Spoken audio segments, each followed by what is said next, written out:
부동산 실권리자 명의 등기에 관한 법률, 부동산 신명법에 대해서 살펴보겠습니다. 자, 부동산 신명법, 명의신탁에 나오는 거죠. 명의신탁 개념이 어떻게 되죠? 대내적인 관계에서는 신탁자가 소유권을 보유하며 또 사용수익, 관리수익 누가죠? 신탁자가 해요. 다만 공부상의 소유 명의만을 수탁자로 둔 겁니다. 공부상의 명의, 형식적으로만 소유자로 수탁자 앞으로 한다는 겁니다. 그게 명의신탁입니다. 자, 그렇다면 부동산 신명법의 기본 원칙, 자, 몇 가지가 있죠. 기본적으로 뭐다? 명의신탁 약정은 무효다. 따라서 이 명의신탁 약정에 기초한 등기 또한 무효다. 이게 원칙, 큰 대원칙입니다. 다만 예외가 있죠. 어느 경우에 계약명의신탁에서 상대방이 누굴까? 외도인이 선의인 경우에는 뭐가 유효하다? 명의신탁 약정이 아니라 물권명적 등기가 유효하다. 어느 경우에 자, 계약명의신탁에서 계약 당사자는 누굽니까? 매도인 소유자일 거고 매수인은요. 명의신탁자인가 수탁자인가요? 수탁자가. 그러면 선악은 뭐겠죠? 매도인의 선악이 뭐죠? 명의신탁 약정 사실 아냐 모릅니다. 신탁자는 등장하지 않고 있지 않습니까? 신탁자는 뭐만 있죠? 수탁자에게 약정을 체결하고서 매매 대금을 지급한 거죠. 자, 그 정도 선인 경우에는 유효하다. 명의신탁 약정 및 등기 외에는 선악을 불문하고 제3자에게 대항하지 못한다. 중요한 점이다. 우리가 이제 어디서 또 배웠었죠? 제3자에서 대항 요건을 갖추는 임차인. 따라서 매도인으로부터 아니면 신탁자 아니면 매도인부터 권리를 소유권 취득한 다른 원인으로 별개 원인으로 소유권 취득한 사람들이 임대인의 지위를 승계한다. 대항력 의미. 명의신탁 약정이 무효이므로 신탁자는 중요합니다. 해지는 명의신탁 약정이 유효하면 예컨대 종중 같은 경우는 유효하죠. 원칙적으로. 그러면 종원들 앞에 종중이 종원을 상대로 해서 명의신탁을 해지를 해서 소유권 이전 등기 청구를 받았습니다. 그 전제는 뭐냐? 명의신탁 약정이 유효하기 때문에 명의신탁 해지를 원인한 소유권 이전 등기 청구가 가능합니다. 따라서 명의신탁 약정이 무효라면 명의신탁을 해지하거나 해지할 수 없고요. 무효이기 때문에 해지를 전제한 소유권 이전 등기 청구도 행사할 수 없습니다. 이걸 기억해 주십시오. 그냥 지문에 이게 출제가 되기 때문에 그렇습니다. 아, 무효인 명의신탁 약정을 해지할 수도 없고 따라서 해지를 못하기 때문에 해지에 따른 소유권 이전 등기 청구도 할 수 없다. 명의신탁 약정 해지는 언제만 한다? 명의신탁 약정이 유효한 경우에만. 그러면 명의신탁 약정이 예외적으로 유효한 경우, 명의신탁 약정에 해당되지 않거나 아니면 예외적으로 명의신탁이 유효한 경우가 있습니다. 그런 경우에만, 명의신탁 약정이 유효한 경우에만 해지를 원인으로 해서 소유권 이전 등기 청구를 했습니다. 언제요? 명의신탁 약정에 해당되지 않는 경우는 아예 그런 얘기가 없을 거고 명의신탁 약정인데 유효한 경우에만 해지할 수 있습니다. 그걸 이제 살펴볼 겁니다. 보겠습니다. 적용 대상. 일단 소유권이죠. 소유권 기타 물권이에요. 그렇죠? 명의신탁의 대상의 권리가 소유권 아니면 기타 물권이에요. 그리고 가등기도 포함됐습니다. 명의신탁 관계가 성립하기 위해 명의신탁자 앞으로 새로운 소유권 이전 등기 청구가 행하여지는 것은 반드시 된다. 즉 명의신탁 약정 등기가 경료될 필요 없다. 반드시. 아직 등기 전이어도 약정은 약정은 성립할 수 있다는 것입니다. 약정 자체는 외형상 유효하지 않기 때문에 외형상 명의신탁 형태의 틀을 만들 때 반드시 등기가 필요하지 않습니다. 등기가 없다 하더라도 일단 명의신탁 약정이 존재한다는 겁니다. 부동산 실명법 제2호에 따르면 등기에는 가등기도 포함합니다. 가등기도 포함한다. 명의신탁 약정에 따라 소유권 이전 등기 청구를 보존한 가등기인 경우에도 부동산 실명법이 적용된다는 거다. 이렇게 이건 채권이죠. 채권 보존을 위한. 자, 부동산 실명법의 적용법이 일단 첫 번째 명의신탁 약정으로 보지 않는 경우가 있어요. 명의신탁 약정이 아니기 때문에 명의신탁 약정이 아니면 부동산 실명법이 적용될 여지가 없겠죠. 그럼 어느 경우다? 양도담보, 가등기담보. 이건 어디서? 가등기. 일정한 경우에는 가등기 담보법에 따라 규율하면 되는 거고요. 또 하나 상호명의신탁. 언제 뵙죠? 구분소유적 공유.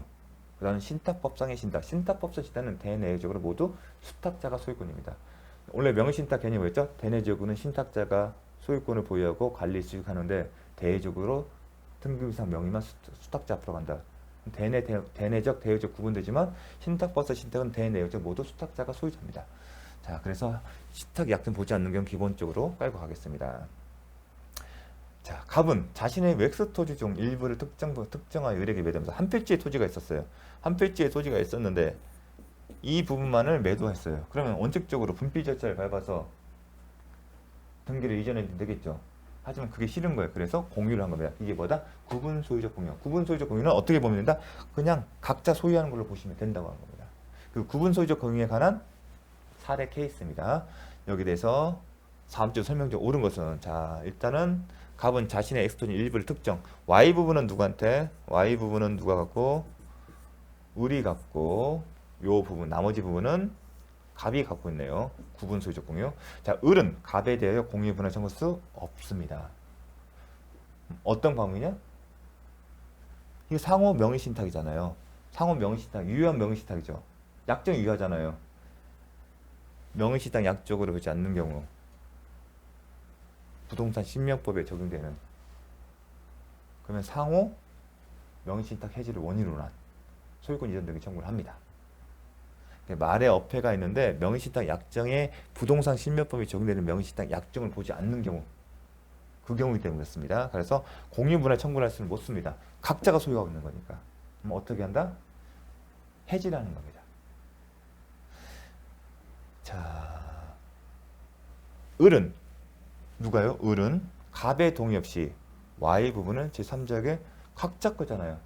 각자 단독 소유하는 걸 보시면 됩니다. 내내감에서는. 그러니까 처분할 수 있습니다. 을이 Y 부분을 점유하는 것은 타주 점유가 아니죠. 자주 점유다. 보통의 공유에서는 타주 점유지만 이거는 구분 소유적 공유잖아요.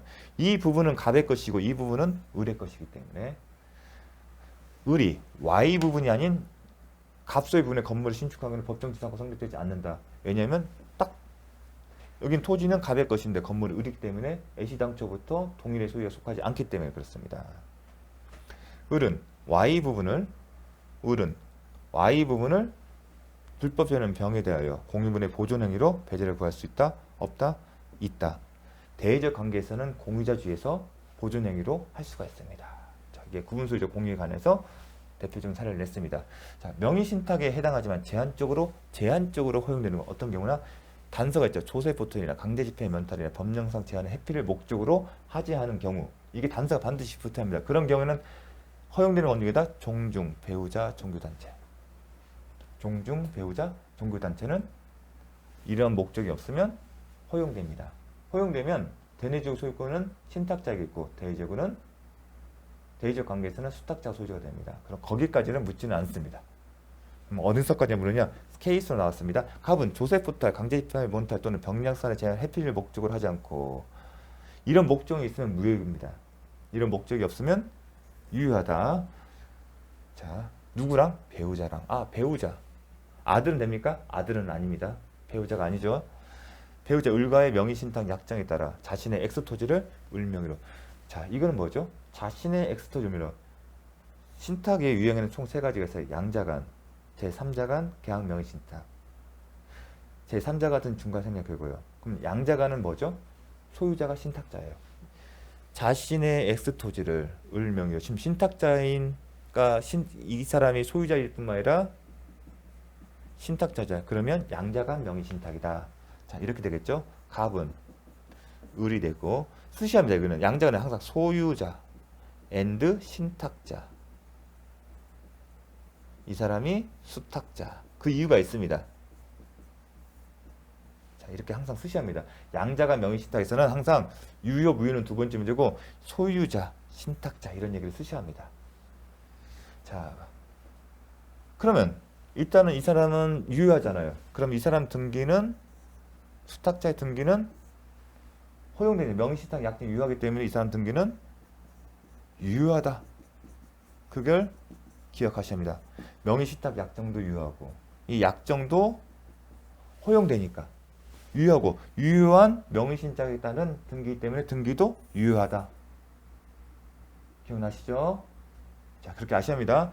을은, 수탁자인 을은 갑에 대해 소유권을 주장할 수 없다? 맞아요. 대내적인 관계, 명의신탁 약정이 유효하죠. 그 대내적으로는 신탁자가 소유를 보호하고 관리하고, 다만 등기위상 명의만 을에게 맡기는 거잖아요. 대내적인 관계에서 누가 소유자다? 명의신탁 약정이 유효하면 대내적인 갑과 을의 관계에서는 갑이 소유자고, 대외적인 관계에서 갑을이 아닌 제3자의 관계에서는 을이 소유자다. 대내적인 관계에서는 대내적 관계, 갑과 을 사이 관계에서는 갑이 소유자다. 그걸 전제한 겁니다. 따라서 을은 갑에 대해서 소유권을 주장할 수가 없는 거예요. 왜냐하면 이 사람 명의신탁의 약정에 따라 을은 갑에게 반환할 의무도 있기 때문에. 그래서 그런 성질 때문에 이 사람이 소유자가 대내적 소유자이기 때문에 이 사람의 점유는 자주점유가 아니라 뭐다? 타주점유가 되는 거고요. 갑이 X 토지를 병에 매매등은 이 사람이 지금 수탁자 앞으로 을이 등기됐어요. 근데 이 갑이 누구한테? 병에게 매겼어요. 그러면 외관상은 지금 을이 소유자이기 때문에 타인 권리 매매로 볼 수 있지만 매매할 때 배웠죠. 이 사람이 대내적 소유권이 있기 때문에 이건 타인 권리 매매가 아니다는 거. 왜냐면 이 사람 협조 없이라도 즉 갑이 을에다 명신탁을 일방적으로 해지하고 넘길 수가 있거든요. 그렇기 때문에 타인 권리 매매라고 할 수 없다. 좀 기억을 해주십시오. 좀 자주 이렇게 이런 패턴은 좀 그리면서 반복되지 않으면 쉽게 와닿지 않습니다. 그 이해합니다. 그래서 이렇게 그렇기 때문에 이게 기출질문으로 나온 겁니다. 출제된 겁니다. 정의 누가요? 정의 X 토지를 불법 정의와 갑은 직접 정의에 대해서 소물 반환 청구를 행사할 수 있다? 없습니다. 자, 제3자와의 관계에서 정은 당사자가 아니라 제3자 관계죠. 제3자에서는 누가 소유자다? 을이 소유자입니다. 대외적 관계에서는 따라서 대외적 관계에서는 또 소유물 반환 청구권은 기본 요건이 뭐죠? 소유자가 점유자 상태로 한 거죠. 그럼 소유자가 누군지를 물은 거예요. 대내적 관계에서는 갑이 소유자지만 대외적인 관계에서는 누가 소유자다? 을이 소유자다. 따라서 을이 정을 상대로 소유물 반환 청구권을 행사할 수 있는 겁니다. 자, 을로부터 X 토지를 자, 좀 이제 정리를 하고 을로부터 정리하고 이 사람이 수탁자예요. 을로부터 X 토지를 매수한 병이 갑에 대한 배신행에 적극하다는 건 딱 배신행에 적극하다는 게 을과 병 사이의 매매가 무효다. 이중매매 법리가 확장된 겁니다. 정확하면 이중매매가 아니에요. 어디에 포함되냐면 명의신탁 약정이기 때문에 을은 언젠가 돌려줘야 하잖아요.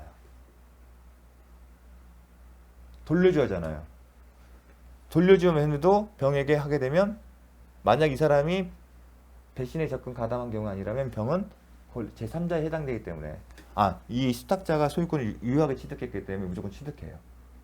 이거는 뭐 제3자의 권리 침해할 그거 상관없습니다. 왜냐하면 유효하게 약정이 유효했고 그 다음에 등기도 유효하기 때문에 대외적 관계에서 누가 소유자다? 이 사람이에요. 그러니까 원칙적으로 이 사람이 완전하게 권리 취득하는데 예외적으로 어떤 경우다? 배신행에 적극 가담한 경우에만. 그 논리 전제는 이중매매 법리에 확장한 거예요. 왜냐하면 이중매매가 아니지 않습니까? 다만 어디에 포인트 되냐? 을은 갑에게 반환할 의무가 있잖아요. 대내적 관계에서 언젠가는. 그럼에도 불구하고 을이 병에다가 소유권 넘겨줘서 배신행위란 겁니다. 근데 배신행위 단순 아는 게 아니라 적극 가담을 해야 하는 겁니다. 즉 병이 이러한 사실을 알고 적극 권유한다는 겁니다. 그런 경우에는 이 계약이 사회질서에 반해서 무효이기 때문에 병은 소유권을 취득하지 못하는 겁니다. 자, 그 얘기를 하는 겁니다. 병이 을과의 매매 계약에 따라 X 토지에 대한 소유권 이전 등기 마친 그 특별한 사정은 없는 병이 X 토지의 소유권을 취득합니다. 왜냐하면 약정도 유효하고 이 등기는 유효하기 때문에.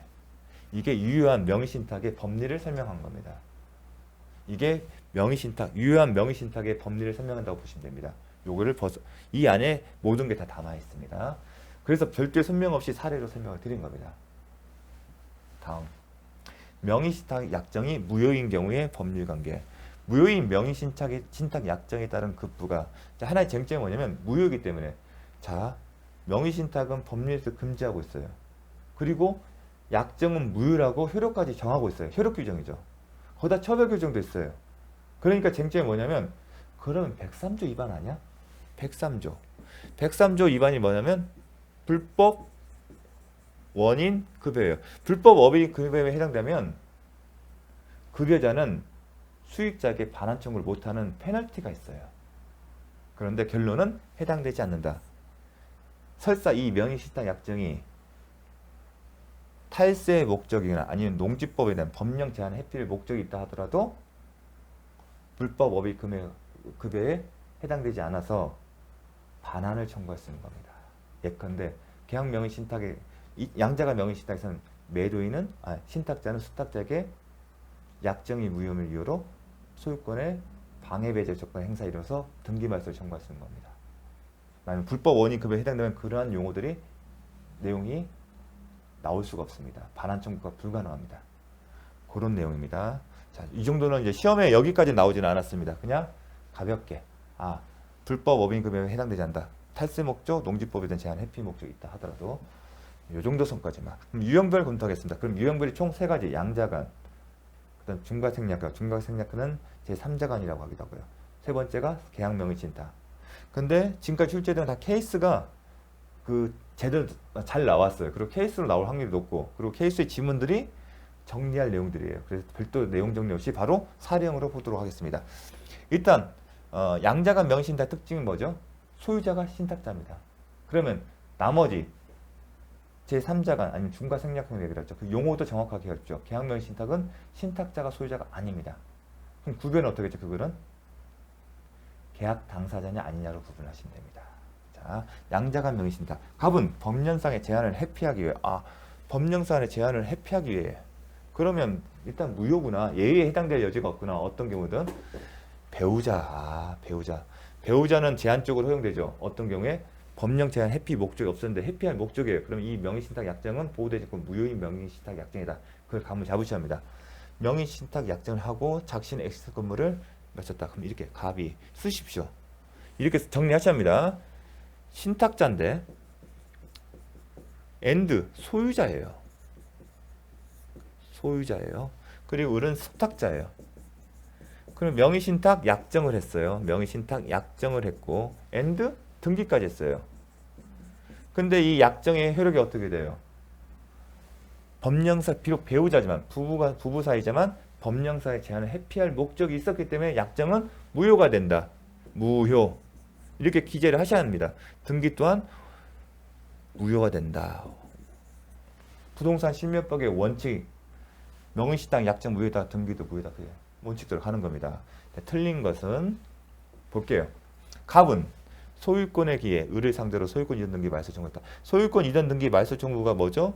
방해배제 청구권 214조. 누가 할 수 있는 거죠? 소유자가. 자, 소유자가 신탁자잖아요. 그러니까 갑은 을을 상대로 소유권 이전 등기 말소 청구할 수 있다.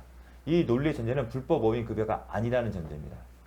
갑은 을에게 명의신탁 해지를. 자, 명의신탁 해지는 뭐라고 했죠? 약정이 유효한 경우에만. 하지만 약정이 무효잖아. 따라서 할 수 없다. 을이 소유권 이전 등기 X 건물을 점유하는 경우, 을이 소유권을 이전 등기 점유까지 했어요. 수탁자가 등기뿐만 아니라 등기 플러스 점유됐어요. 을의 점유는 뭐죠? 타주점입니다. 왜냐하면 일단 명의신탁 약정이기 때문에 수탁자는 언제든지 돌려서 반환 관계 성립하잖아요. 이 사람은 자기의 소유 의사가 아니라 반환해야 한다는 그것을 알고 있지 않습니까? 반환 의사가 있기 때문에 타주점이다.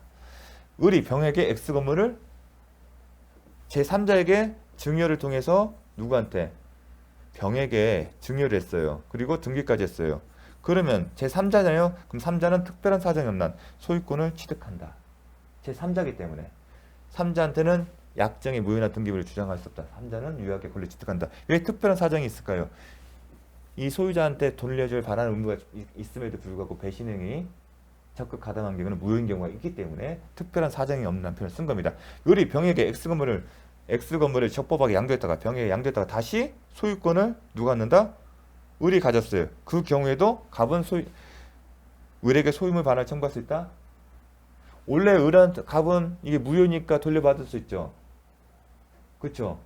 그러니까 지금 소유자가 을이니까 돌려받을 수 있는 거 아니까? 근데 무슨 사정이 발생했죠? 중간에 병이 개입됐죠. 자, 병이 개입되면 어떤 현상이 나오면 원칙적으로 약정 무효이고 등기 무효니까 수탁자는 소유자가 아니에요. 그럼 누가 소유자? 이 사람이 소유자예요. 그런데 제3자가 권리를 취득했죠. 그러면 약정 및 등기의 무효를 병에게 주장하지 못하죠. 그 얘기는 뭐냐면 병이 완전하게 소유권을 취득하는 겁니다. 그렇죠?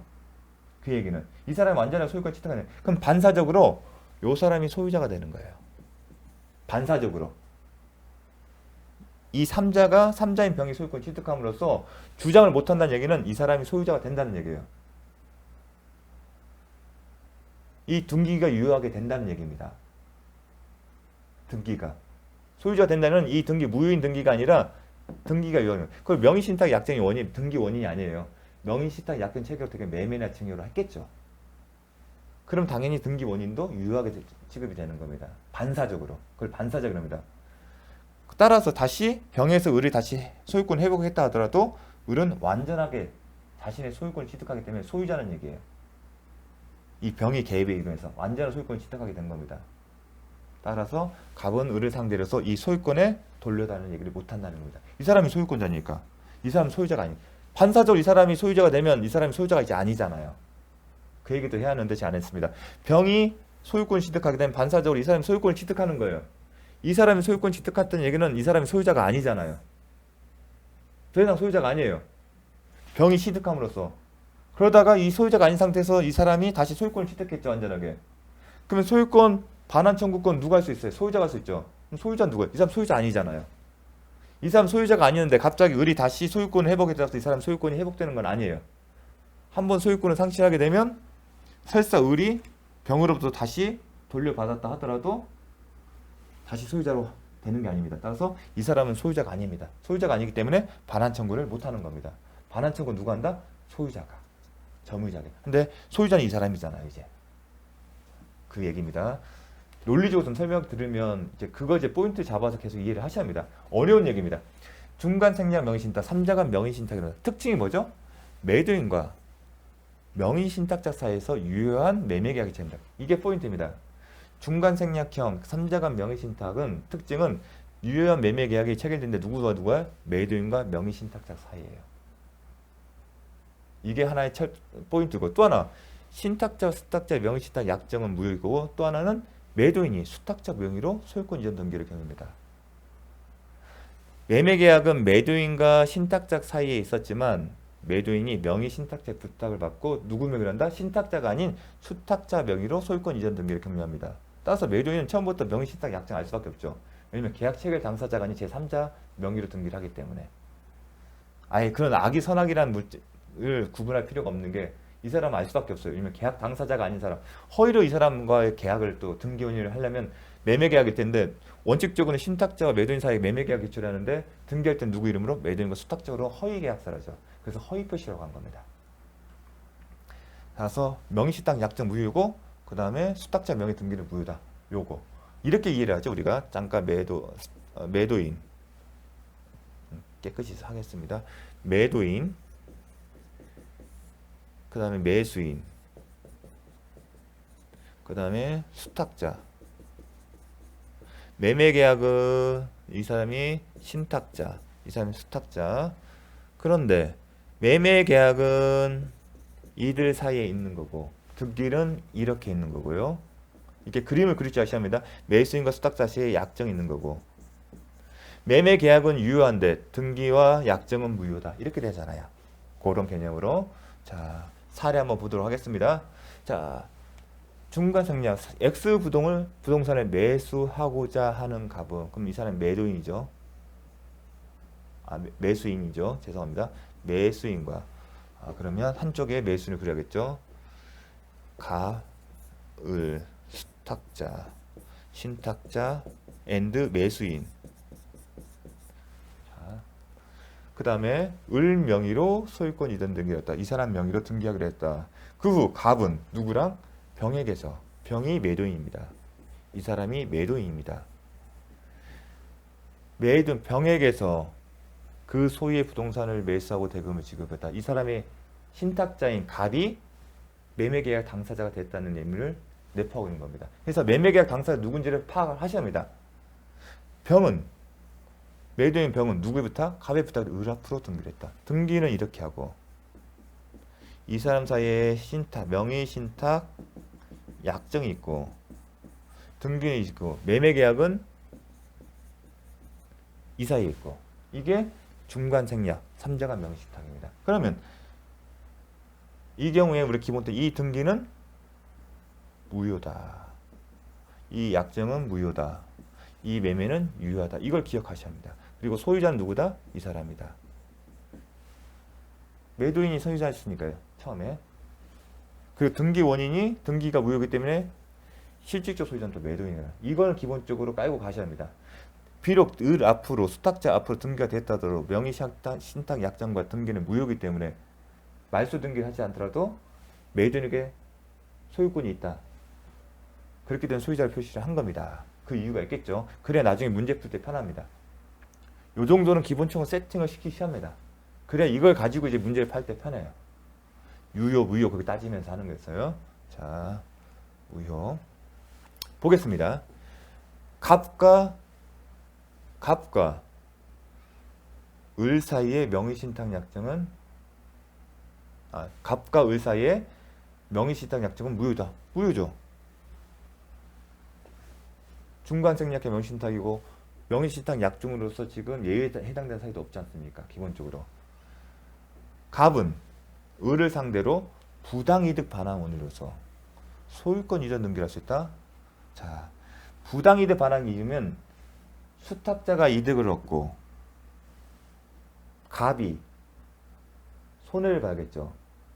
근데 손해를 본 게 뭐예요? 소유권 이전 등기 청구의 얘기는 이 얘기는 뭐냐면 지금 이 사람 앞으로 등기가 됐기 때문에 이 사람이 소유권을 취득했고 그로 말미암아 이 사람이 자신의 소유권을 잃게 되는 손해를 보겠다는 얘기예요. 그런 논리 전제는 뭐냐면 이 사람에게 완벽하게 소유권을 취득해야 돼요. 그런데 등기가 무효예요. 그래서 소유권 취득을 안 했어요. 또 하나 부당이득 반환하려면 손해를 보려면 소유권 자체를 잃는 건데 이 사람이 소유권을 취득한 적이 있습니까? 없습니까? 단 한 번도 이 사람 앞으로 명의가 된 적이 없잖아요. 소유자는 이 사람이잖아요. 그러니까 소유권을 잃을 염려도 없어요. 지금 소유권이라는 손해는 발생할 여지가 없다는 겁니다. 그래서 부당이득 반환이 할 수 없는 겁니다. 안 되는 이유는 이 사람 자체가 소유권을 넘겨줄 수가 없어요. 소유자가 아니기 때문에. 이득을 취한 게 없어요. 소유권 취득한 적이 등기는 돼 있지만 무효잖아요. 그러니까 소유권을 취득했다는 이득이 없어요. 오히려 말소될 운명이 있는 거예요. 또 한편 이 사람이 소유권을 이득을 얻었다면 이 사람 손해를 봐야잖아요. 손해를 봤다면 자기가 있었던 소유권을 잃어버렸다는 거잖아요. 근데 소유권을 취득한 적이 없잖아요. 그러니까 손해라는 것도 없어요. 소유권을 잃었다는 손해가 없어요. 손해가 어떤 개념이냐면 소유권을 잃어버린 그 개념인데 소유권을 취득했어야 소유권을 잃어버리죠. 자, 그 얘기인 겁니다. 갑은 병을 상대로 소유권 이전 등기 청구자 이전 등기 청구. 자, 매매 계약이 유효하기 때문에 이 사람은 매매대가 지급하면서 소유권 이전 등기 청구할 수 있죠. 그 얘기입니다. 그래서 매매 계약 유효 쓴 겁니다. 계약이 유효하니까 그러면 유효하니까 이 사람은 이 사람 상대로 매매 계약 따라서 소유권 이전 등기 청구를 할 수 있는 겁니다. 갑은 병일 대의하여 말소를 할 수 있다. 당연하죠. 일단 이 사람은 이전 등기 하려게 되면 방법이 어디? 이걸 말소를 시켜야 하잖아요. 등기는 현세. 근데 이게 말소는 누가 할 수 있어요? 병이 하죠. 소유자 214조는 소유자만이 할 수 있잖아요. 따라서 대신 행사한다. 그 얘기를 한 겁니다. 갑과 을과의 명의신탁 약정인 사실을 알고 있는 정의 을로부터 매수했다. 정이 을로부터 X부동산을 매수하고 이전 등기를 마쳤다면 정은 특별한 사정은 그 소유권 취득한다. 그렇죠. 제3자는 선악 구무를 하잖아요. 근데 단순히 알고 있잖아요. 약정 사실을 알고 있는 단순히 알고 있는 선악 악의자도 보호를 받습니다. 선악 불문하고 따라서 정의 소유권을 취득한다. 맞다. 자, 이렇게 해서 살펴봤습니다. 한번 보겠습니다. 자, 요거는 이제 여러분들이 이제 한번 보시면 될 것 같습니다. 예, 이제 마지막 유형인 계약 명의 신탁입니다. 지금 양자간, 그 다음에 삼자간. 일단 제가 그림 여러분 이제 마무리 특강이다 보니까 빨리빨리 진행한 면이 있지만 제가 갖다 표시했던 부분, 그림 그렸던 걸 반드시 기억을 하십시오. 그게 문제 푸는 요령입니다. 그리고 요즘 출제 경향은 계약 명의 신탁의 포인트가 되어 있고요. 앞으로 볼 것도 계약 명의 신탁은 사례가 한 3개 정도 됩니다. 그래서 계약 명의 신탁도 마찬가지 방식으로 접근하겠습니다. 자, 2022년 8월 16일 갑은 조세 포탈의 목적, 조세 포탈의 목적이면 부동산 신명법이 적용된다. 무효가 되겠구나. 그 감을 잡으셔야 합니다. 친구의 또 예의 사유도 제한 명의 신탁이 예의 사유도 아닙니다. 유효한 사유도 아니고요. 을과 명의 신탁 약정을 맺고 친구의 을과 이 사람이 수탁자다. 이게 표시를 하셔야 합니다. 수탁자. 갑은 이 사람이 신탁자다. 항상 이렇게 쓰셔야 합니다. 근데 소유자는 아니네요. 지금 뭐 소유자는 단서는 없어요. 지금은 계약 명의 신탁이니까 신탁자 소유자 아니라 이렇게 유추할 수 있지만 문제를 봤을 때는 그게 안 나와요. 그러니까 소유자를 찾으셔야 돼요. 항상. 신탁자가 누구, 순탁자가 누구, 계약 당사자 누군지를 봐셔야 합니다. 명의 신탁 약정은 갑과 을 사이에 있어요. 을은 누가요? 수탁자는. 이렇게 계속 바꾸셔야 합니다. 이에 따라 갑으로부터 신탁자로부터 매수 자금을 받았다. 명의 신탁 약정에 따라 신탁자가 수탁자에 뭘 줬어요? 매수자금을 줬어요. 병소. 아, 이 사람이 소유자구나.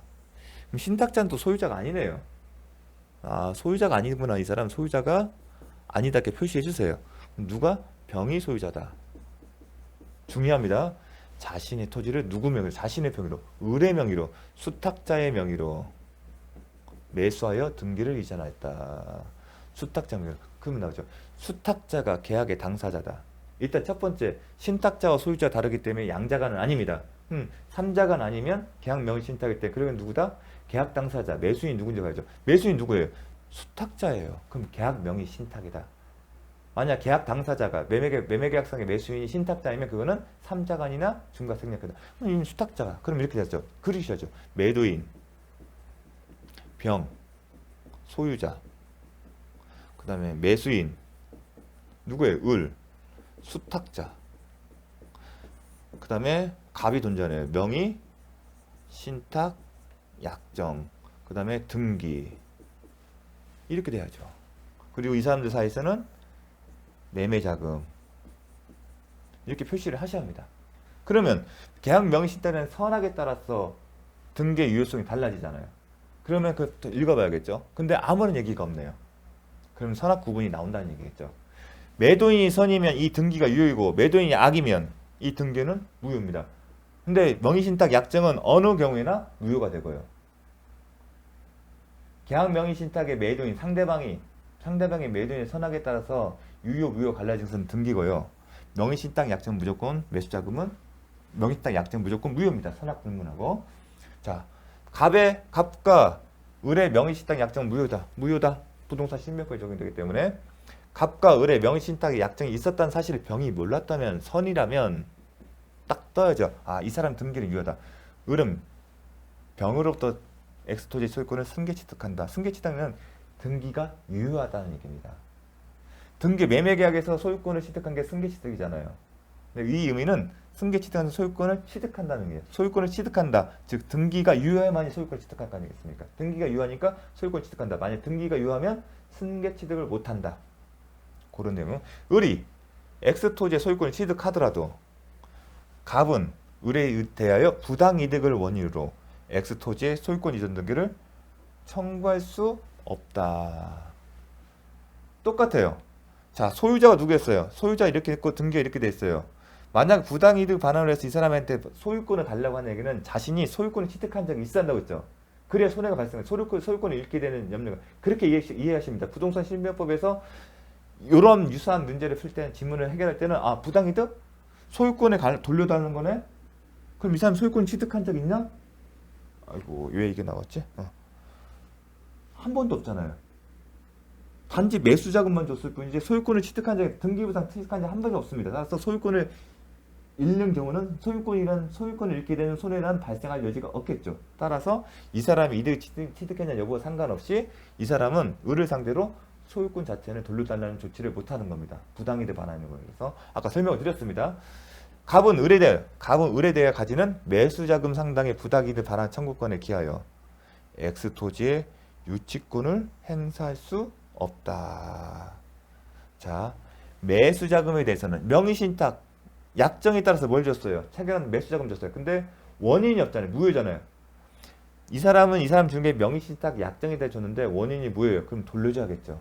계약이 무효이거나 취소돼서 무효거나 해지돼서 무효되면 받은 건 돌려준다. 그게 부당이득 반환 의무거든요. 뭘 받았어요? 돈을 받았잖아요.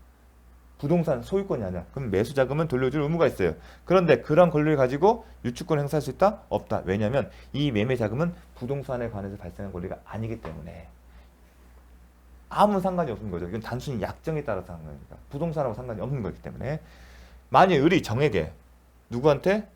정에게 엑소토지를 양도한 경우는 정이 명의신탁 약정에 대해 단순히 알고 있었다면 정은 엑스토지의 소유권을 취득하지 못한다? 아니죠. 단순히 알고 있는 악의자도 보호를 받는다. 단순히 아는 것은 아무 문제 없습니다. 단순히 알고 있는 것은 선악을 불문하고 제3자는 보호되기 때문에 악이라는 게 안다는 거잖아요. 단순히 아는 거.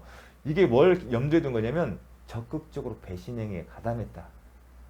그 정도는 아니라는 겁니다. 단순이라는 것은. 자, 그럴 정도로 하고 넘어가겠습니다. 같은 연장자서 똑같습니다. 비슷한 케이스입니다. 그 상태에서 지문만 달라진 겁니다. 병소유 토지 엑스토지를 자신의 명의로 매수해 등기를 잊어받았다. 이에 관해서 틀린 것은 판례에 따르면 자 제3자라는 얘기입니다. 병소유의 엑스토지를 자신의 명의로 매수해 등기를 했다. 수탁자 명의로 똑같습니다. 지문은 케이스가 똑같다는 말씀이에요. 요게 다만 앞에서는 이제 이런 항목이 달려진 거예요. 똑같아요. 자, 가불병 있게 되면 매도인이 병이니까 자, 그래서 한번 이 전제로 병, 을, 갑. 요 정도는 써놓겠습니다. 명의신탁 약정, 매매계약. 자, 병이 매매계약 체결 당시 병이 여기네요. 병이 매매계약 체결 당시 약정이 있다는 사실을 알았다면 그러면 악이네요. 매도인이. 계약 명의 신탁인데 상대방이 매도인이 악이라면 이 등기는 무효다. 따라서 을은 소유권 취득한다? 못한다. 그 얘기를 합니다. 을은 토지의 소유권 취득할 수 없다. 맞죠? 등기가 무효이기 때문에. 병이 매매계약 체결 당시 약정이 있다는 사실을 몰랐다면 선인 경우에는 그 후 명의신탁 약정을 알게 되었어도 을은 소유권 취득한다. 무슨 얘기냐면 선악의 구분은 언제 해요? 매도인의 선악의는 매매계약 체결 당시예요. 따라서 매매계약 체결 당시에 병이 명의신탁 약정 사실을 몰랐던 선이었다면 유효해요. 등기는 유효해요. 설사 매매계약 체결 이후에 그 사실 알았더라도 영향이 없다는 겁니다. 따라서 선악의 여부는 계약 체결 당시에만 기준을 판단한다는 거. 이후에 사정은 반영하지 않는다는 거. 영향이 없다는 걸 기억하십시오. 을이 X토지의 소유권을 취득한 경우 갑은 을에게 제공한 X토지의 매수자금 상당액을 부당이득 반환 청구할 수 있다. 부당이득 하는데 뭘 달라? 소유권은 못하겠죠. 아까 설명드렸는데 뭘 달라는 거예요? 매수자금. 매수자금을 주는 것은 명의신탁 약정에 기초한 거예요. 근데 약정이 무효이기 때문에 계약이 무효거나 취소거나 해제되면 받았던 걸 서로 돌려준다.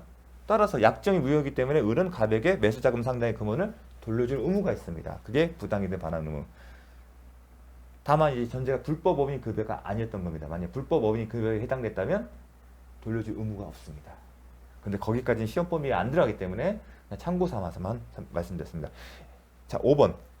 X토지의 소유권을 유효하게 취득한 을이 유효하게 취득했대요. 명의신탁 약정에 적법한 원인에 의하여 갑 앞으로 X토지에 대한 소유권 등기를 마친다고 해도 그 소유권 지등 무효다? 아니다. 자, 이 지문은 좀 어디에 볼트냐면 명의신탁 약정이 무효잖아요. 명의신탁 약정이 무효인데 명의신탁의 약정 내용을 강제하기 위해서 간철시키기 위해서 하는 별도의 계약 내용도 무효를 시키는 겁니다. 지금 강행법규를 얘기해요. 강행법규에 위반되면 무효예요. 근데 그 무효행위를 관철시켜서 바로 계약을 하더라도 강행법규를 피하는 목적이 있기 때문에 무효가 돼요. 마찬가지로 무효인 명의신탁 약정을 마치 유효하다는 전제에서 관철시킨다면 그건 무효지만 무효인 명의신탁 약정이 발생했고 명의신탁 약정이 무효라는 전제에서 어떠한 별개의 원인에 따른 것이라면 유효하다는 그 얘기입니다. 따라서 포인트는 명의신탁 약정에 적법한 원인이라 써있잖아요. 이게 답이에요. 이 원인에 의해서 갑에게 소유권을 넘긴 것은 유효하다는 겁니다. 무슨 얘기냐면 이 사람들 사이에 약정이 무효예요. 약정이 무효인데 이 사람이 그런데 을이 갑에게 매수자금을 돌려줄 의무가 있겠죠. 그렇잖아요. 명의신탁 약정은 무효이기 때문에 부동산 자체는 돌려줄 의무가 있지만 이 사람이 유효하게 취득했다는 전제에서 소유권자 전제에서 그러니까 갑이 을에게 매수자금 돌려줬어요. 그러자 을이 나 돈 없으니까 이 목적물로 돌려줄게. 이 얘기는 명의신탁 약정이 유효하다는 전제에서 출발합니까? 무효한 전제입니까? 무효에서 전제에서 출발하잖아요. 무효이기 때문에 갑은 을에 대해서 부동산을 돌려다니는 게 아니라 매수자금을 달렸던 거고 을은 자신이 소유자라는 전제에서 명의신탁의 약정이 무효라는 전제에서 자신이 완전한 소유자라는 전제에서 매수자금을 돌려주겠다는 거였어요. 부동산 취득하는 대신 남의 돈을 샀으니까. 근데 돈이 없으니까 내가 취득한 거 너 돌려줄게. 대물변제 계약을 한 거야. 대물변제 계약을 한 겁니다. 그래서 명의신탁 약정 외에 적법한 원인은 대물변제. 근데 이 포인트는 명의신탁 약정이 무효라는 것을 전제했기 때문에 맞는 지문인 겁니다. 그렇다면 명의신탁 약정이 유효란 전제에서 뭔가 또 계약을 했다면 그건 무효가 되는 겁니다. 자, 이제 나올 겁니다. 자, 좀 어려울 수도 있는데, 자, 5번 해설. 명의수탁자가 완전한 소유권을 취득을 전제로 하여 사후적으로 매수자금 반환 의무 이행에 가름하여 명의신탁 부동산 자체를 양도하기로 합의하고 이전 등기를 마친 경우다. 즉 대물 반환이 역정한 겁니다. 대물 변제.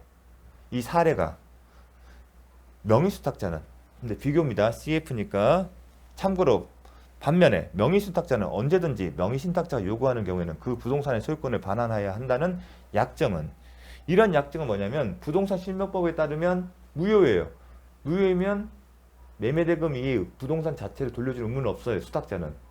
그럼에도 불구하고 언제든지 요구하는 경우에는 부동산 소유권을 반환한다는 얘기는 결국은 명의신탁 약정이 유효함을 전제로 해서 명의신탁 부동산 자체의 반환을 구하는 것이기 때문에 이는 무효라는 것입니다. 명의신탁 약정이 무효인데 이 사람들이 이렇게 각서를 썼어요. 명의신탁자가 요구하는 경우는 뭐든지 하겠다. 하지만 이거는 명의신탁 약정이 무효임에도 불구하고 유효함을 전제로 하기 때문에 역시 무효라는 겁니다. 무효인 명의신탁, 부동산 실명법에 따른 명의신탁 무효를 피하는 거기 때문에. 그러면 핵심은 뭐다? 유효함을 전제로 했기 때문에. 앞에는요. 명의수탁자가 안전한 소유권을 취득을 전제로 한 거잖아요. 그건 명의신탁 약정이 무효라는 걸 전제로 한 거예요. 자, 그 차이점이 있습니다. 좀 어려울 수도 있는데, 자, 이 케이스 같은 경우는 독특합니다. 경매 절차입니다. 경매 절차하게 되는데 입찰을 누가 하냐? 신탁자. 신탁자가 자신이 입찰하는 대신에 수탁자에게 부탁을 하는 거예요. 저 신탁자가 돈을 내고 수탁자가 입찰을 하는 겁니다. 입찰 보증금이 어디서 나서 신탁자 제공하고요. 이 형태는 기본적으로 계약 명의신탁과 비슷합니다. 다만 이게 경매 절차이기 때문에 특수하게 다뤄지는 부분이 있습니다. 그 부분 때문에 문제가 출제된 겁니다. 한번 보겠습니다. 갑은 경매 절차가 진행 중인 을소의 토지를 취득하기 위하여 병에게 매수자금을 지급하면서 이 사람이 수탁자가 되면서 입찰을 한 거예요. 입찰자예요. 병 명의로 소유권이다. 지금 신탁자와 소유자가 다르기 때문에 양자간 명의신탁은 아니라는 거. 근데 수탁자가 입찰을 했기 때문에, 즉 신탁자가 매매계약 당사자가 아닌, 경매는 또 어떻게 보죠? 낙찰은 사법상 매매할 특징도 있답니다. 공법상은 어떤 특징도 있지만 사법상의 매매의 성격도 있습니다. 그런 경우이기 때문에 지금 입찰자가, 지금 신탁자가 아닌 입찰자가 지금 수탁자가 된 겁니다. 계약의 당사자가 된 겁니다. 따라서 이거는 계약 명의 신탁이다. 병은 이 약정에 따라 이 토지에 대한 매각 허가 결정 받고 입찰을 해서 낙찰을 받았고, 그 다음에 신탁자인 갑이 신탁자가 준 자금을 가지고서 매각대금 전부 안납했어요. 그랬더니 법원에서 집행부에서 매각 허가 결정했고, 허가 결정했기 때문에 매각대금 다 납부했고, 그렇기 때문에 소유권을 취득한 겁니다. 그래서 그 상태에서 옳은 것을 모두 골라라. 자, 갑과 병의 관계는, 신탁자 갑과 수탁자의 관계는 계약 명의 신탁에 해당된다. 지금 독특하니까 계약 명의 신탁이라는 것을 물어본 겁니다. 두 번째, 갑과 신탁자와 수탁자의 명의 신탁 약정 사실을 을이 알았다면, 을이 지금 매도인의 지위에 있죠. 병은, 수탁자는 토지의 소유권 취득하지 못한다. 자, 우리가 언제 계약 명의 신탁에 있어서 상대방의 매도인이 명의 신탁 약정 사실을 알고 있다면 수탁자 취득한 등기 원인은 무효다. 등기는 무효라고 했죠. 하지만 경매에서는 달리 취급한다. 경매 절차에서 소유자가 이와 같은 명의신탁 약정을 알고 있었거나 소유자의 명의신탁자가 동일이라고 하더라도 그러한 사정만으로는 명의인의 소유권 취득이 부동산 실명법 제2항에 따라 무효로 된다고 할 것은 아니다. 경매 절차의 특수성을 반영한 겁니다. 이런 경우에는 좀 적용될 사항이 아니라는 거예요. 그래서 독특하니까 이거는 암기를 하셔야 합니다. 경매 절차에서는 소유자가 이러한 사실을 알았다 하더라도 수탁자의 소유권 취득에 영향이 없다. 취득한다. 갑은 병에 대해. 그렇죠. 그러면 신탁자는 수탁자에 대해 매수자금 상당의 부당이익을 반환을 걸 수 있다. 할 수 있죠. 명의신탁 약정 약은 무효이기 때문에. 하지만 부동산 자체는 취득한 사실이기 때문에 부동산 자체에 대한 부당이익을 반환은 못한다. 하나 부동산 자체에 대해서 부당이 되면 그 사람이 취득한 적이 있다. 지금 신탁자 명의로 소유권을 취득한 적이 단 한 번도 없기 때문에 부당이익 반환 청구를 못한다. 그 논리가 그대로 적용됩니다. 다음. 자, 2015년 갑은 병의 X토지는 이 사람이 소유자예요. 친구 을과 명의신탁, 갑과 을 사이의 신탁자, 을이 수탁자. 체결하고 을에게 매수자금을 주었다. 갑과의 약정대로 을은 명의신탁을 모르는 병으로부터 매수했다. 그러면 계약 당사자 누굽니까? 일단 소유자가 다르기 때문에 소유자와 신탁자가 다르기 때문에 양자가 명의신탁은 아닙니다. 그런데 지금 매도인과 매매계약 당사자인 매수인 누구예요? 수탁자잖아요. 그러면 계약 명의신탁이다. 그럼 그림이죠. 매도인 병 매수인 을이 수탁자고 그 다음에 갑이 신탁자다. 그런데 매도인이 뭐라고요? 선이라고 딱 알려졌어요. 명의신탁 사실을 모르는 병으로부터 X 토지를 매수하는 계약하고 자기 명의로 체결하고 소유권 이전 등기다. 그 사람이 등기가 됐습니다. 그러면 매도인이 선이었기 때문에 을 명의 이전 등기는 유효하다. 그리고 여기에 명의신탁 약정했는데 이건 어떻게다? 무효다. 그리고 매매대금을 줬네요. 이제는 답이 나오죠. 아, 매매대금은 반환의 의무가 있다. 자, 그걸 염두에 보게 됐습니다. X 토지의 소유자는 병이다? 아니죠. 유효하기 때문에 을이다. 이게 맞으려면 어떻게 죠? 매도인이 병이 악의인 경우에는 등기가 무효이기 때문에 반사적으로 병에게 소유권이 있는 거죠. 갑이 을과의 관계에서 소유권을 가지는 것을 전제로 하여 소유권을 가진다는 전제는 명의신탁 약정이 유효하다는 걸 전제로 합니까? 무효라는 걸 전제로 합니까? 유효하다는 전제잖아요. 명의신탁 약정이 무효임에도 불구하고 지금 소유권을 가지는 걸 전제하는 것은 명의신탁 약정이 유효하다는 걸 전제로 하고요. 그러면 이거는 무효다. 그걸 염두에 두십니다. 장차 X 토지의 처분 대가를 장차 이 토지를 처분 대가 을이 갑에게 지급하기로 한 약정은 유효하다? 무효다. 왜냐하면 이 표현 자체, 이 약정은 명의신탁 약정을 무효임에도 불구하고 유효하다는 전제에서 맺은 약정이기 때문에 무효인 겁니다. 자, 말에 장난 같지만 한번 설명 자세히 드리도록 하겠습니다.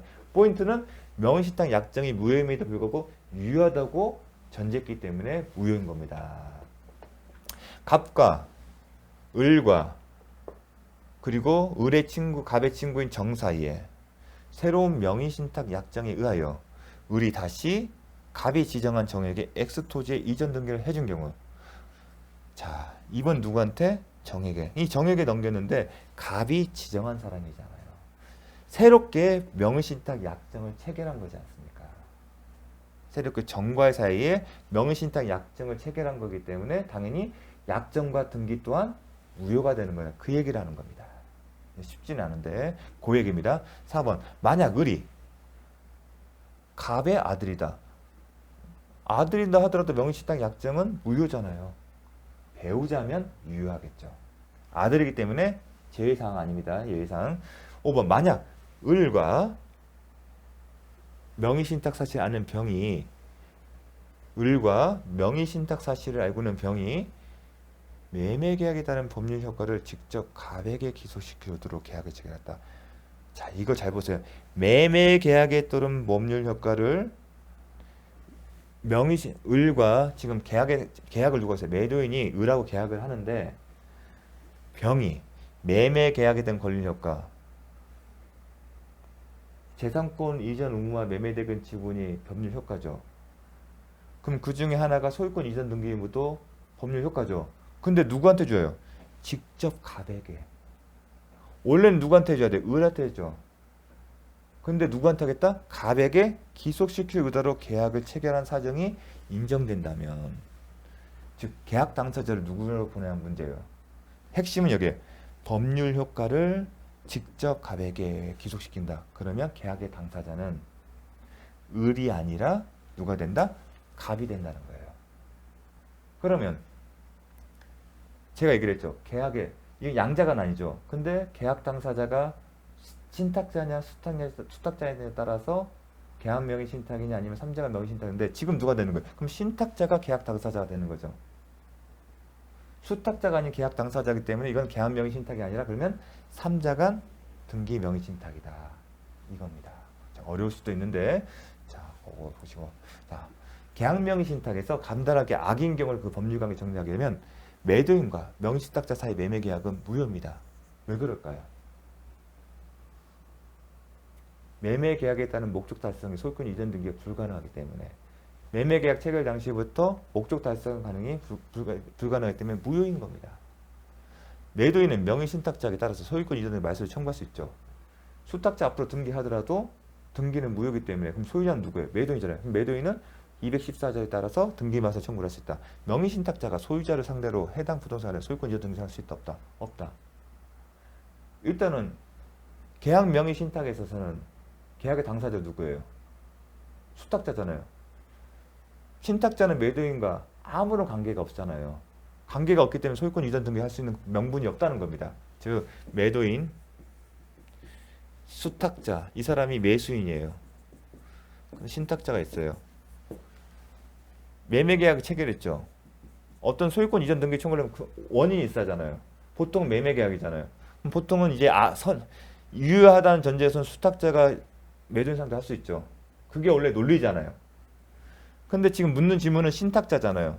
신탁자 매도인 사이에 어떤 법률 관계 있습니까? 하나도 없지 않습니까? 소유권 이전 등기 청구할 근원이 없다는 겁니다. 매도인, 소유자인 매도인 상대로 해서. 계약 관계가 없지 않습니까? 그걸 묻는 겁니다. 계약 명의 신탁에서 명의 신탁자는 특별한 사정이 없는 악의의 무단 점유자에 해당되어 자주 점유의 추정은 깨진다. 왜냐하면 선악의 매도인의 선악 구분을 어떤 경우에 하더라도 신탁자는 소유권을 취득할 수 없기 때문에 지금 권한이 없다는 거예요.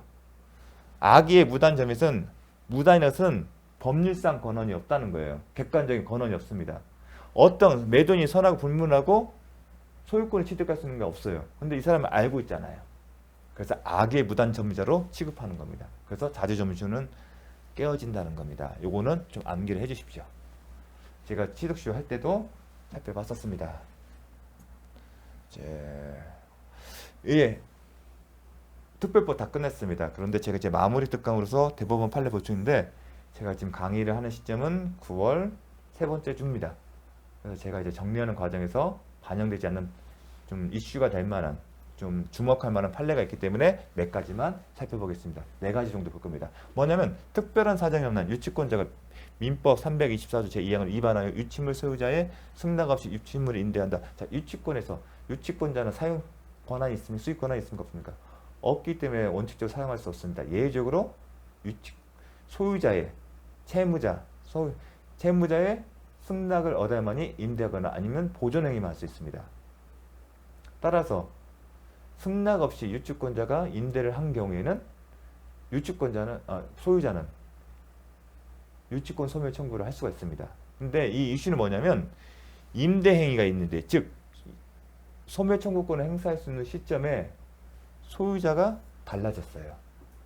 그러한 경우에 새로운 소유자도 유치권 소멸을 청구할 수 있는지가 쟁점이 되는데 뭐다? 청구할 수 있다. 왜냐하면 유치권 소멸 청구권은 채무자나 소유자를 보호하는 규정이기 때문에 그렇다. 이게 대법원 판례입니다. 좀 주목합니다. 8월 30일 날 선고된 겁니다.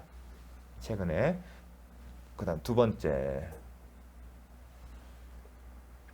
자, 367조. 저당물의 제3취득자. 제3취득자 누구죠? 저당 목적물의 소유권을 취득한 자. 저당 목적물의 지상권이나 전세권을 취득한 자. 저당권에 대한 목적물의 지상권, 전세권 취득한 자. 아니면 소유권을 취득한 자죠. 그 사람들한테는 보호 규정이 있었죠. 제360조 피담보죄 번에서 변제하고 저당권 말소 청구할 수 있다. 또 하나가 뭐냐면 저당물의 참취득자니까 이 저당권에 대해서 임의경매 청구에 실화가 되면 이 3취득자는 권리들은 다 소멸이 돼요. 그러면 이 소멸되기 전까지 이 3취득자들이 부동산에서 보존하거나 필요비죠. 개량을 위한 유익비죠. 지출한 때는 203조 1항 2항 규정에 의하여 저당물에 어디 있어요? 경매대가에서 우선 상환을 받을 수 있다고 규정하고 있습니다. 법에서. 이게 367조예요. 그게 형평의 관념이에요. 기억나십니까? 제가 했었습니다. 소유자도 자신의 부동산에 투입한 거지만 결국은 소유권을 잃었기 때문에 이게 형평의 관점에 있어서 보호를 하고 있어요. 그런데 문제점은 뭐냐면 쟁점이 뭐냐면 이 시의 3취득자가 나 이렇게 필요비 유익비를 우선 상환을 받을 수 있잖아. 그러면 저당권 실행에 대해서 낙찰받은 경락인이 부동산에 대해서 유치권을 행사할 수 있는 것이 아닐까 그 얘기를 한 거예요. 거기에 대한 예시입니다. 그런데 어떻게 되면 이는 저당물의 경매 대가에서 우선 상환을 받을 수 있다고 규정하고 있을 뿐이다. 이게 포인트입니다. 자, 어디서요? 필요비 유익비는 경매 대가에서 우선 상환 받을 수 있다. 이게 포인트예요. 그걸 갖고 이제 해석합니다. 367조는 경매절차에서 배당받는 방법으로 민법 203조 제1항 2항에 규정한 비용에 관하여 경매절차에 매각되면서 우선 배제를 받을 수 있다는 것이지, 이 366, 77조를 근거로 제3취득자가 직접 저당권 설정자나 저당권자나 또는 강매 절차의 매수인 등에 대하여 비용 상환을 청구할 수 있는 권리가 인정될 수가 없다. 누구한테 대해서요? 저당권 설정자나 아니면 저당권자나 아니면 경매 절차 매수인에 대해서 비용 상환 청구할 수 있는 권리가 인정될 수는 없다. 이걸 왜 얘기합니까? 유치권은 채권이 존재하죠. 채권이 존재하고 그 채권은 결련성이 있어야 하고 그다음 점유 요건이 있어야잖아요. 근데 이 채권의 요건을 박살내는 거예요. 따라서 제3취득자는 민법 367조에 의한 비용 상환 청구를 피담보채권하여 주장하면서 유치권을 행사할 수 없다는 겁니다. 자, 그래서 좀 7월 달에 선고가 된 건데 좀 주목할 만합니다. 유치권의 문제이기 때문에. 자, 내용을 좀 기억해 주십시오. 자, 토지에 관하여 점유취득 시효 완성에 따라 소유권 이전 등기에 맞춰준 경우에도, 자, 소유권 이전 등기가 원인이 뭐예요? 취득 시효 완성이에요. 그럼 추정력의 문제거든요. 이 경우에는 적법화 등기인 원인에 따라 소유권을 취득한 것으로 추정되는 것으로 마찬가지다. 취득 시효의 경우에도 등기 원인에 추정력이 있다는 겁니다. 그런데 쟁점이 뭐냐면 제3자가 취득 시효 하려면 20년 동안 점유를 해야죠. 계속해서. 그게 요건이었어요. 그런데 이제 이걸 다투는 사람이 제3자가 등기 명의자의 취득 시효 기간 중 일부 기간 동안 해당 토지 일부에 관하여 직접 현실적인 점유를 하는 사실이 있다는 사정이 밝혀진 거예요. 계속해서 점유한 게 아니다는 거 아닙니까? 그럼 등기 추정력이 깨지는 게 아닐까? 대법원 판례는 그러한 사실만으로는 등기 추정력이 깨어진다거나 아니면 소유권 이전 등기가 원인 무효 등기된다고 볼 수는 없다. 등기 추정력이 깨지지 않는다는 겁니다. 좀 이제 특이하게 좀 기억하실 만하겠죠? 왜냐면 계속성이 떨어진 거 아닐까? 그렇게 생각해요. 다음, 자, 상대방으로부터 점유를 입법하게 침탈당한 점유자가 다시 상대방으로부터 점유를 탈환한 사안입니다. 무슨 A가 점유하고 있었어요. 건물을. 그러니까 B가 물리력을 행사해서 뺏었어요. 그래서 어떻게 되냐? B가 갖게 됐어요. 그래서 다시 A가 물리력을 행사했어요. 이걸 강학상 뭐냐면 점유의 상호 침탈이에요. 침탈은 자신의 의사에 반해서 빼앗기는 거잖아요. 그러니까 결국은 건정한 사람들이 와서 뺏었다가 그런 거예요. 그 경우에 특별한 사정이 없는 한, 자, B가 빼앗겼잖아요. A가 점유하고 있는데 B가 뺏어갔어요. 그래서 다시 A가 뺏겼어요. 뺏어갔어요. 그럼 현재 점유자 A예요. 그러니까 B가 A를 상대로 점유가 침탈당했음을 이유로 해수 청구를 했는데 법원은 뭐라고 했다? 할 수 없다고 했습니다. 설사 B로부터 A가 이걸 탈환했을 때 자력구제에 해당돼요. 점유권 같은 자력구제가 허용돼요. 일부. 근데 A가 B가 점유한 상태를 A가 뺏어갈 때, 침탈할 때 자력구제가 해당되지 않더라도 B는 이 점유를 다시 빼앗기는 B는 A를 상태로 204조 1항에 따른 점유해수 청구권을 행사할 수 없다는 겁니다. 이게 의미가 있냐면 강학성으로 논의했던 이른바 점유의 상호 침탈 사례에서 점유해수 청구권의 허용 여부에 관한 법리를 최초로 판시한 겁니다. 언제? 8월 18일 날. 그래서 내용을 소개시켰습니다. 이 그림을 아셔야 합니다. 처음에 A가 갖고 있었어요. 근데 B가 뺏어갔어요. 다시 그래서 A가 뺏어갔어요. 그러니까 B가 A를 상대로 점유해수 청구권을 행사할 수 있냐? 못한다. 만약에 B가 그걸 해수 청구를 허용한다면 다시 A는 B를 상대로 또 할 수가 있기 때문에 그렇습니다. 그게 논 겁니다. 그래서 이 결과를 잘 기억해 주십시오. 자, 이것으로서 짧지 않은 시간, 짧으면 짧고 또 정리 특강을 마쳤습니다. 아무쪼록 이제 시간이 한 40일 정도 남았습니다. 여러분이 연휴 기간 통해서 좀 좀 한 15시간에서 한 20시간이 안 될 것 같아요. 나름 정말 준비 많이 해서 정리한 것이니까 마무리 잘 하셔서 좋은 결과 얻었으면 좋겠습니다. 그리고 참고로 이제 시험은 저는 이제 추천드리고 싶은 게 뭐냐면, 저는 시험의 마지막에 뭘 하냐 싶으면 마지막에 정리할 것도 되겠지만 한 2회 분석, 근데 33회, 32회 기출 문제를 그대로 40문제를 그대로 놓고 시험 보듯이 한번 풀 것을 권해드리고 싶습니다. 왜냐하면 항상 기출 문제를 많이 벗어나질 않아요. 그러니까 기출 문제만 전년도 거와 재작년도 거 두 개쯤만 하더라도 기본적으로 맞힐 것들은 깔고 갑니다. 따라서 제가 기회가 준비가 된다면, 여러분들한테 시간이 허락한다면 그 강의를 준비해서 한 40분 정도 한 문제당 1분씩 잡아서 함께 푸는 그런 시간을 갖도록 하겠습니다. 아무쪼록 이 강의가 여러분들에게 좋은 결과를 줄 수 있는 밑거름이 되었으면 하는 바람으로 마치겠습니다. 수고 많으셨습니다.